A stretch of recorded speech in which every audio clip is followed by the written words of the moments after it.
انا متأكدة ان انتوا عايزين تسمعوا القصة دي. كنت بتفرج على فيلم جري الوحوش اللي كان فيه 3 رجالة، كل واحد كان بيجري ورا حلمه.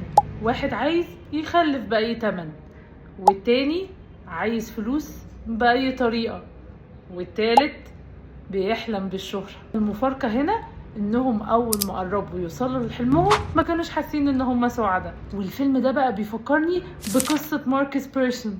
الراجل ده مبرمج سويدي اخترع لعبة اسمها ماينكرافت من غير فريق، من غير تمويل، بخياله بس.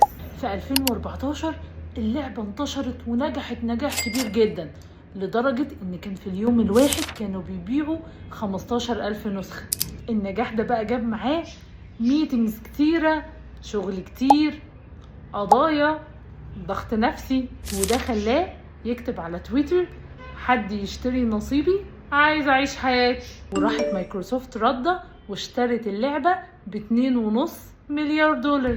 وراح ماركوس اخد الفلوس واشترى اغلى قصر في امريكا، حفلات، سفر، رفاهية بلا حدود. ومع كل ده كان دايما يقول: انا لوحدي، دي اسوأ مرحلة في حياتي.